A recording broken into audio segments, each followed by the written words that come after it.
সল্টলেকে school service কমিশনের দপ্তরের সামনে থেকে অনশন প্রত্যাহার করে নিয়েছেন 3 চাকরিহারা। চরম অব্যবস্থার কারণে এই সিদ্ধান্ত নেওয়া হয়েছে বলে জানানো হয়েছে। শিক্ষামন্ত্রী ব্রাত্য বসুর সঙ্গে বৈঠকের পরেও অনশন অব্যাহত ছিল। সুমন বিশ্বাস, পঙ্কজ রায় এবং প্রতাপ রানা অনশনে বসেছিলেন। দাবি পূরণ না হওয়া পর্যন্ত অনশন চলবে বলে জানিয়েছিলেন। কিন্তু 4 দিনের মাথায় এসএসসি ভবনের সামনে থেকে অনশন প্রত্যাহার করে নিলেন 3 শিক্ষক। এবার জেলায় জেলায় গণস্বাক্ষর গ্রহণ কর্মসূচিতে নামতে চলেছেন চাকরিহারারা। সল্টলেকে এসএসসি ভবনের সামনে অনশনরত চাকরিহারা শিক্ষক সুমন বিশ্বাস শনিবার রাতে অসুস্থ হয়ে পড়েছিলেন। পুলিশের কোনো সহযোগিতা মেলেনি বলে অভিযোগ। অসুস্থ শিক্ষককে তার সতীর্থরা সল্টলেক সাব ডিভিশন হাসপাতালে নিয়ে যান। সেখানে চিকিৎসক অনশন তুলে নিতে বলেন। এদিকে আবার গান্ধী মূর্তির সামনে শনিবার সকাল থেকে চাকরিহারারা অবস্থান করছেন, কিন্তু সেখানে আগের থেকেই অবস্থানে রয়েছেন 2016 ওয়েটিং লিস্টে থাকা চাকরি প্রার্থীরা। এই কারণে পুলিশ তাদের অন্যত্র সরে যেতে বলে। এরপরেই রবিবার থেকে ওয়াই চ্যানেলে অবস্থান শুরু করেছেন চাকরিহারা শিক্ষক শিক্ষিকারা।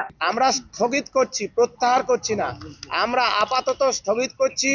আমাদের সঙ্গী সাথীদের এইখানে যে পুলিশি অব্যবস্থা, পুলিশের ভয় দেখানো, তৃণমূল কংগ্রেসের গুন্ডাদের এখানে দাপাদাপি বাইক বাহিনী, আমাদের এদের সিকিউরিটির কথা ভেবে আমরা আপাতত স্থগিত করছি। আমরা আবারও অনশনের পথে যাব।